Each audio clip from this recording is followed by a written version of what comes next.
राष्ट्रवादीच्या अतुल बेनकेंनी शरद पवार यांची भेट घेतलेली आहे। खासदार अमोल कोल्हे यांच्या नारायणगाव या निवासस्थानी ही भेट झाल्याचं कळतंय। राष्ट्रवादीचे अतुल बेनके हे राष्ट्रवादी शरदचंद्र पवार पक्षाच्या वाटेवर असल्याची जोरदार चर्चा आहे। अतुल बेनकेंच्या पवार भेटीमुळे राजकीय चर्चेला उधाण आलेलं आहे। आमदार अतुल बेनके स्वगृही परतणार का या संदर्भात आता तर्कवितर्क लढवले जात आहेत।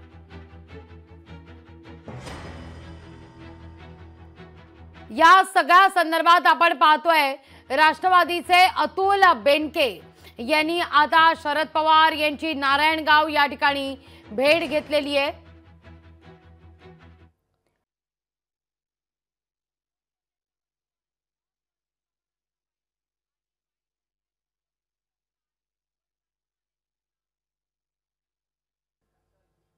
आज शरद पवार जुन्नर आणि आंबेगाव तालुक्याच्या दौऱ्यावर आहेत। खासदार कोल्हे यांच्या घरी आज जुन्नरचे जे आमदार आहेत, विद्यमान आमदार, त्यांनी शरद पवार साहेबांची भेट घेतलेली आहे। एकंदरीत काय कशा संदर्भात ही भेट होती, आपण स्वतः अमोल कोल्हे यांच्या सोबत आहे। दादा, आज अतुल बेनके यांनी भेट घेतलेली आहे पवार साहेबांची मतदारसंघामध्ये असताना, काय सांगाल? आदरणीय पवार साहेब आज जुन्नर तालुक्यामध्ये होते आणि जुन्नर तालुक्यातले स्वर्गीय बेनके साहेबांशी असलेला पूर्वापार स्नेह पाहता त्या संदर्भात अतुल बेनके यांनी भेटण्याची इच्छा व्यक्त केली आणि स्वर्गीय बेनके साहेबांबरोबरचा पूर्वापार जो स्नेह आहे त्यानुसार साहेबांनी या भेटीला परवानगी सुद्धा दिली। आणि इतर चर्चा, अशी कोणतीही राजकीय चर्चा यामध्ये कोणती झालेली नाही। त्यानंतर पत्रकारांनी जेव्हा साहेबांना विचारलं, साहेबांनी गोष्ट स्पष्ट केली जी स्वयंस्पष्ट मला वाटते, ती म्हणजे साहेबांनी सांगितलं की जे लोकसभेला आमच्या सोबत होते ते आमचे आहे। मला वाटतं ही गोष्ट स्वयंस्पष्ट आहे। यामध्ये कुठलेही वेगळे राजकीय संकेत असण्याची काही आवश्यकता नाहीये, कारण जे लोकसभेला सोबत होते ते आमचे आहेत हे जे साहेबांचं वाक्य, हे मला वाटतं स्वयंस्पष्ट वाक्य आहे। यामध्ये कुठेही वेगळे अर्थ काढण्याचं काही कारण नाही, कारण ही भेट एकतर राजकीय नव्हती आणि यामध्ये कोणतीही राजकीय चर्चा सुद्धा झाली। त्यांनी सांगितलेलं आहे की कुठल्याही प्रकारची ही भेट राजकीय नव्हती। शरद पवार साहेब हे जुन्नरला आले होते आणि माझ्या घरी आला असताना अतुल बेनके यांनी त्यांची भेट घेतली। साडू डोबळे, लोकशाही न्यूज, मंचर, पुणे। जे लोकसभेला आमचे होते ते आमचे आहेत असं यावर शरद पवार म्हणालेले आहेत आणि हेच बरंच काही सांगून जात आहेत असं देखील अमोल कोल्हे म्हणतात। यातून एक अर्थ असा निघतोय, अतुल बेनके लोकसभा निवडणुकीदरम्यान मनानं राष्ट्रवादी शरदचंद्र पवार पक्षासोबत होते का, हा एक सवाल यातून उपस्थित होतोय। कारण अतुल बेनके हे दादांच्या राष्ट्रवादी काँग्रेसमध्ये आहेत। असं असताना शरद पवार यांची भेट घेण्याकरता अतुल बेनके अमोल कोल्हे यांच्या निवासस्थानी का दाखल झाले, नारायणगावमध्ये दाखल होऊन शरद पवार यांची का भेट घेण्याची वेळ आली, या भेटीमध्ये बेनके यांनी नेमकं काय म्हटलेलं आहे, या सगळ्या विषयी अधिक जाणून घेऊया। स्वतः अतुल बेनके आपल्या सोबत जोडले गेलेले आहेत। नमस्कार, स्वागत आहे तुमचं लोकशाही मराठीमध्ये। नमस्कार। पहा, अमोल कोल्हे यांच्याशी आता आमच्या प्रतिनिधीनं जेव्हा चर्चा केली तेव्हा अमोल कोल्हेंचं एक वाक्य फार महत्वाचं आहे, तोच धागा पकडून तुम्हाला मी विचारते। अमोल कोल्हे असे म्हणाले, लोकसभा निवडणुकी दरम्यान, असं शरद पवार म्हणतायत, असा त्यांनी दाखला दिलाय, लोकसभा निवडणुकी दरम्यान जे आमच्या सोबत होते ते आमचे आहेत असं पवारांचं म्हणणं आहे। हे बरंच काही सांगून जाणार आहे। बेनकेजी, नेमका याचा अर्थ काय लावायचा? नाही, आता त्यांनी काय बोललं आणि त्याचा अर्थ मी कसं काय लावणार? शरद पवार साहेब जेव्हा आमच्या गावात येत आहेत तेव्हा तालुक्याचा लोकप्रतिनिधी या नात्याने आणि पवार कुटुंबातला मी एक घटक आहे या नात्याने मी त्यांचं स्वागत केलं। याच्या पलीकडे राजकीय अर्थ काढण्याची काही गरज नाही। मग ही केवळ सदिच्छा भेट होती? हो, सदिच्छा भेट होती। आमच्या गावात एवढे मोठे नेते येणार, आमचे 40 वर्षाचे त्यांच्याबरोबरचे संबंध आहेत, त्या कुटुंबाशी संबंध आहेत।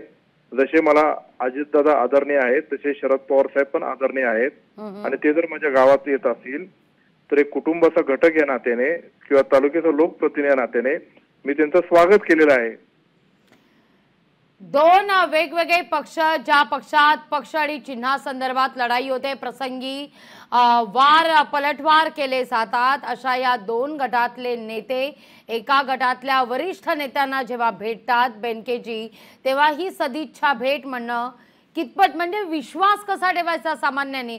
कारण बघा, विधान परिषद निवडणुका झाल्यात, विधानसभा निवडणुका येऊ घातलेल्या आहेत, त्यामध्ये ही भेट होतीये, कसं काय सामान्यांनी विश्वास ठेवायचा? हे बघा, जुन्नर तालुक्यातली जनता ही आमच्या बेनके परिवाराला काही नवीन नाहीये. आम्ही गेले 40 वर्ष माझ्या वडिलांपासून आम्ही तिथं प्रतिनिधित्व करत आहोत. आमचे 40 वर्षापासून आदरणीय पवार साहेब, आदरणीय दादा, आदरणीय ताई यांच्याबरोबर घरगुती संबंध आहेत. आमचं कधी नेता आणि कार्यकर्त्याचं असं नातं नव्हतं. आमचं कुटुंबातलं, मी पवार कुटुंबातला एक घटक म्हणून आजपर्यंत आम्ही राहिलेलो आहे. राजकारणामध्ये असे स्थित्यंतर घडल्यानंतर आम्ही काही एकमेकाचे वैयक्तिक दुश्मन झालेलो नाहीये. फक्त राजकीय वाटा बदललेल्या आहेत आणि माझ्या सर्वसामान्य जनतेच्या हिताच्या दृष्टिकोनातून मला जे काही करता येईल ते करण्याचा मी प्रयत्न केलेला आहे. पवार साहेब पण सातत्याने सांगतात, सत्ता संपत्ती साधन हे सामान्य जनतेच्या हितासाठी वापरायची असती आणि त्यांचा विचार घेऊनच मी ते सत्तेचं साधन करून जुन्नर तालुक्याच्या हिताच्या दृष्टिकोनातून काम केलेलं आहे. याचा अर्थ पवार साहेब मला काही गैर आहेत किंवा माझ्या वेगळे तरी असं नाही. ते एक आमच्या घरातले कुटुंबातलं दैवत या नात्याने मी त्यांचं स्वागत केलेलं आहे. बेनकेजी, अगदी थोडक्यात सांगा, पवारांशी काय संवाद झाला, काय चौकशी करण्यात आली, काय बोलणं झालं तुमच्या दोघांमध्ये? राजकीय चर्चा काही झालेली नाही.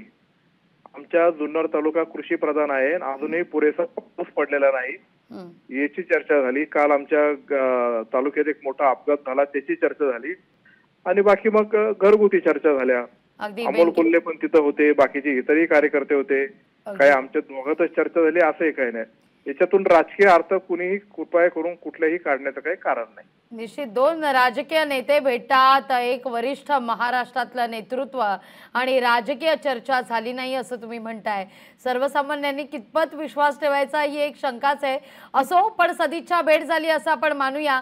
बेनकेजी, तुर्तास धन्यवाद, तुम्ही आमच्याशी संवाद साधलात त्याबद्दल.